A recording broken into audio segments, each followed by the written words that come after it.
اور جو بات سنی جائے اللہ کے تاثر اور اس کے دھیان کے بغیر وہ اندر غفلت پیدا کرتی ہے۔ میرے الفاظ کی طرف پوری توجہ دینی پڑے گی۔ جب غلطی کرنے والا اپنی غلطی کا اعتراف کرے، جب غلطی کرنے والا اپنی غلطی کا اعتراف کرے تو کہا جائے گا کہ لا تصريب عليكم اليوم، کہ تم پر کوئی الزام نہیں۔ بھائیوں نے آ کر یوسف علیہ السلام سے اپنی غلطی کا اعتراف کیا،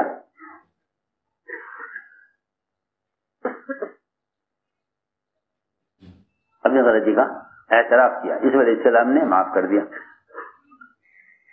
مکے والوں نے حضور اکرم صلی اللہ علیہ وسلم سے کہا آپ تو وہ کریں جو آپ کے بڑوں نے کیا ہے، آپ تو کریم ہیں، کریم کی اولاد ہیں، کریم ہیں، کریم کی اولاد ہیں۔ مکے والوں نے اپنے آپ کو حوالے کر دیا، آپ نے معاف کر دیا۔ میں عرض کر رہا کہ غلطی کرنے والا اپنی غلطی کا اعتراف کرے، اپنی غلطی کا، سنو توجہ سے بات، غلط کرنے والا اپنی غلطی کا اعتراف کرے تو قدرت پانے والے کو چاہیے کہ معاف کر دے۔ تو بھائیوں نے یوسف علیہ السلام سے غلطی کا اعتراف کیا، انہوں نے معاف کر دیا۔ اسی طرح بیٹوں نے آ کر باپ سے اعتراف کیا غلطی کا، قالوا یا ابانا استغفر لنا، یا ابانا استغفر لنا انا كنا خاطئین، کہ ابا جی غلطی ہو گئی معاف کر دیجئے، غلطی ہو گئی معاف کر دیجئے۔ انہوں نے فوراً استغفار نہیں کیا، جو میں اصل بات کہنا چاہتا تھا، فوراً استغفار نہیں کیا، فوراً استغفار بیٹوں کے لیے نہیں کیا، بلکہ یہ فرمایا کہ میں جمعہ کی رات کا انتظار کر رہا ہوں تمہارے اس گناہ کی معافی اللہ سے استغفار کرنے کے لیے۔ اس کا جمعہ کی رات کا، میں جمعہ کی رات کا منتظر ہوں، سوف استغفر لکم ربی، میں قریب تمہارے لیے اللہ سے استغفار کروں گا۔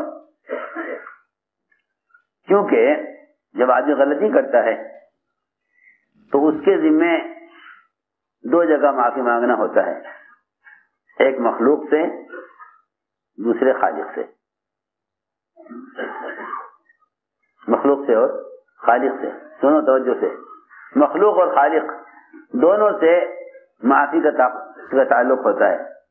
مخلوق سے اس لیے کہ جہاں حق مارا ہے وہاں مخلوق سے معافی مانگو، اگر تم نے مخلوق کا حق مار کر اللہ سے معافی مانگ لی تو یہ گناہ معاف نہ ہوگا، یہ گناہ معاف نہ ہوگا۔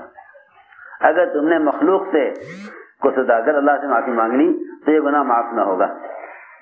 یہاں تک کہ غیبت کا گناہ بھی اللہ سے معافی مانگنے سے معاف نہیں ہوتا جب تک غیبت کرنے والے سے معافی نہ مانگی جائے۔ جس کی غیبت کی ہے، جس کی غیبت کی ہے، جب تک اس سے معافی نہ مانگی جائے، سنو غور سے، میں ایک بات عرض کرنی تھی کہ جمعہ کی رات کا انتظار کیا یعقوب علیہ السلام نے اپنے بیٹوں کے لیے اللہ سے استغفار کرنے کے لیے، جنہوں نے یوسف علیہ السلام کے ساتھ زیادتی کی تھی۔ کہا سوف استغفر لکم ربی، میں تمہارے لیے جمعہ کی رات کا انتظار کر رہا ہوں تمہارے لیے استغفار کرنے کے لیے۔ تو میں نے عرض کیا کہ اس امت کو خیر کے مواقع بہت ملے ہیں، مگر ہم خیر کے مواقع کو ضائع کرتے ہیں۔ ایک تو اس لیے کہ اللہ تعالیٰ کس عمل پر کیا دینے والے ہیں، اس عمل پر کیا دینے والے ہیں، کس عمل پر اللہ کیا دینے والے ہیں، اس کا دھیان استحضار نہیں ہے۔ وہ خیر کے مواقع گزر جاتے ہیں، خیر کے مواقع گزر جاتے ہیں۔ تو میں نے عرض کیا کسی بھی عمل کو عادت کے طور پر نہ کرو، بلکہ ہر عمل کو بطور عبادت کے کرو۔ عبادت اس عمل کو کہتے ہیں جس میں اجر کی امید اور نیت اور علم مسائل کا تین چیزیں: اجر کی امید، نیت اور علم مسائل کا. جس عمل میں ایسی چیزیں پائی جائیں وہ عمل عبادت بنتا ہے. وہ عمل عبادت بنتا ہے جس میں نیت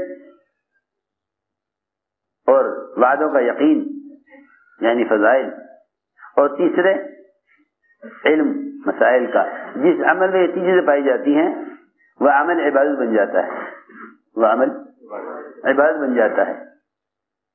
ہم نے عرض کیا کہ لوگ دنیا کے لیے کسی موقع کا انتظار کرتے ہیں، حالانکہ ہفتے بھر گناہ کرنے والے کو چاہیے کہ وہ جمعہ کے دن کا جمعہ کی رات میں استغفار سے اور جمعہ کے دن کے غسل سے ہفتے بھر کے گناہوں کو معاف کرا لے.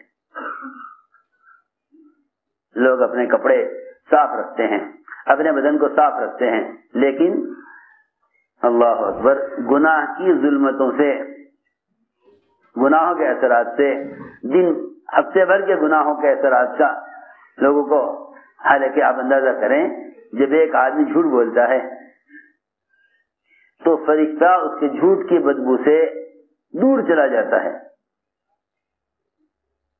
اللہ اکبر. فرشتہ اس کی منہ کی بدبو سے 1 میل دور چلا جاتا ہے. اس کی منہ کی بدبو سے 1 میل دور چلا جاتا ہے. لیکن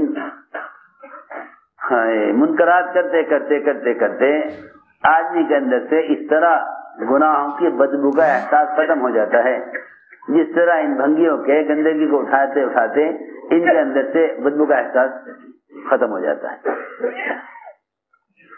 ان کے اندر سے گندگی کا احساس. اگر آپ کسی بھنگی سے پوچھیں گے کہ تم اتنی گندگی اٹھاتے ہو اور ایسے آپس میں باتیں کرتے رہتے ہو اور تمہاری یہ بھی نہیں کہ ناک بند کر کے تم یہ کام کرتے ہو، تمہیں بدبو نہیں آتی؟ وہ یہ کہیں گے کوئی بدبو نہیں آتی.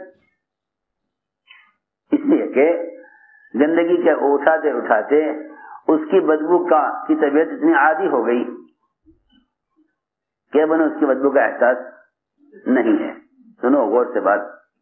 ایسے ہی منکرات کرتے کرتے آدمی منکرات کے اتنا عادی ہو جاتا ہے کہ اس کو منکر کی ظلمت کا اور منکر کی کڑواہٹ کا اور منکرات کے نقصانات کا اس کا احساس اس کے اندر سے ختم ہو جاتا ہے. ہم نے عرض کیا کہ ہر موقع پر دیکھو کہ اللہ تعالیٰ نے اس امت کو کس موقع پر اس سے کیا وعدہ کیا ہے، اس موقع پر کیا وعدہ کیا ہے. چنانچہ